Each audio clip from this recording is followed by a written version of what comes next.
So tough luck, Nick. Were you impressed by his performance, and how do you feel you played yourself out there? Incredibly proud of my performance today. Obviously, I believe that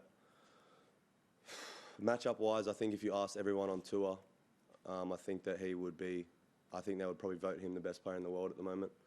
His consistency, every game, he doesn't drop his level. He shows up every game, plays. He's so, I think no matter what the score is or how much pressure he's under, he never kind of gets flustered, and he just has so much belief in his game. He's obviously, I think he led the tour in wins last year.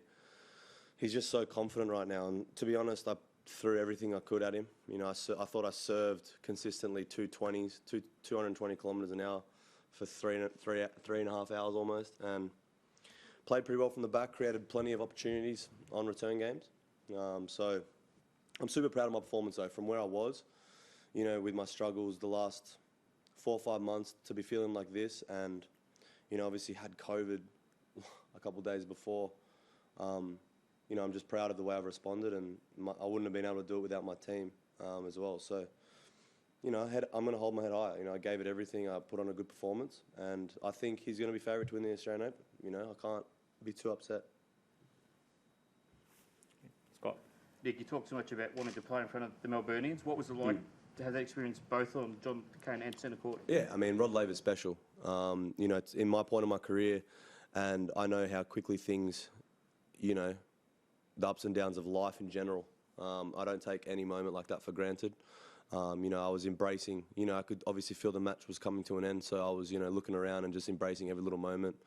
Every little light in that stadium, it's special, you know, because I remember when I was a young kid, that was a court that I remember watching a lot of tennis matches on, and one day I thought that I was going to be there and entertaining millions of people, and it became reality. So it was a special moment for me tonight. But yeah, it was obviously, you know, a lot rowdier than it usually is on Rod Laver. And I think, you know, as I've said it many times before, I think the people of Australia needed this a lot. Just speaking to the crowd, Daniil seems quite upset about some of the noises between his serves. Do you think there's something that needs to be, you know, done for a bit of respect between the? I mean, yeah, I told the umpire.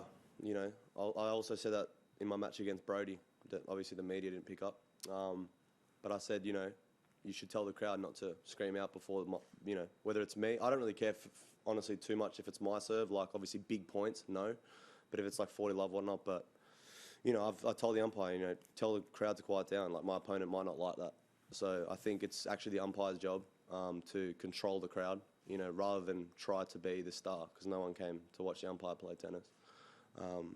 You know, that's his job, to control the crowd and monitor it. Like, a bit of common sense at times, like giving someone a time violation at love 40 down is probably not controlling the crowd. Like, there are other things you could be doing and monitoring. But, you know, I thought the atmosphere was awesome. I thought the crowd was, like, that's what sport is. Like, you got one of the you know, most entertaining players playing in his home slam on Rod Laver. You'd expect the crowd to be like that. You know, like, I understand that it's a gentleman's game, but it's about time that people embraced some sort of different energy in the sport. Otherwise, it will die out. Like, it's just that simple. Correct. Nick, you're talking about how proud you are with what you've achieved. Talk about how much you're encouraged. The fact that your preparation coming in over here was curtailed. Oof, what a word. Don't ask me to explain it. But how encouraged do you feel about this sort of what you did tonight and take it another level, as I'm sure you can, for the next few months? Look, I'm not looking forward at all. You know, I'm going to enjoy tonight. As I said, I don't plan things. I don't really care what's going on in a month's time. Like, I'm going to look forward to going to have some dinner with my team, enjoying moments like that. Tomorrow I got some doubles, and we all know, like, people can doubt me as much as they want, but they know I'm going to turn up and show up for matches like this. That's why the crowd's the way it is. That's why the tickets are the way they are. That's why the views are the way they are. Like, it all speaks for itself. Like, no matter how little I train or how much I play, I'll always lift for matches like this. You know, I'm not going to shy away from it. Obviously, I'm not happy with drawing Daniil Medvedev second round because my ranking slipped, or, you know, if I play 95% of people tonight on that court, I think I win, to be honest with you. But that's just the way it is. I'm proud. I'm just proud of the way I carried myself. Like, I fought, I gave a good show, and that's it. Like, I'm not thinking about tournaments in my next tournaments or anything like that. I want to just go home now, have some good dinner, and just vibe, basically. Ben. Nick, there was a commentator on ESPN earlier today who was saying he was hearing rumblings this was your last year on tour. A what? There was a commentator on ESPN today who was who said on air that he was hearing rumblings this was going to be your last year on tour. Is that fair, accurate? As I said, I don't know what I'm going to be doing in a year's time. Like, I'm probably playing tennis, but as I said, like, I don't know. Like, I don't know. Like, I'll probably be planning to play, but I'm just thinking about tonight and tomorrow. I'm staying where my feet are.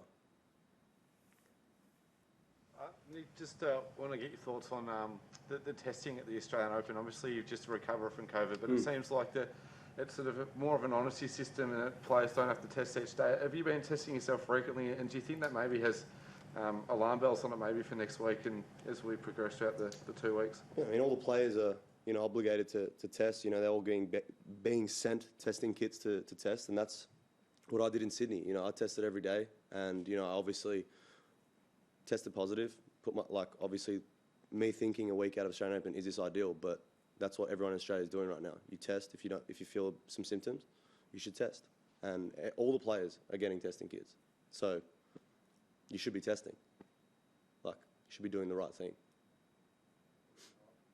Sorry? What if they're not? I mean, what do you want me to say? Do I look like a doctor? Or? Any more questions? Ben? I know you're saying you're focusing on tonight, but do you have any idea when your next tournament is? Dallas. Dallas. Yeah. Okay, that's it. Anyone else? Oh, we don't. Those two. Anyone else here? I don't know, man. Fucking Daniil serve straight down my throat. Pause. Thank you.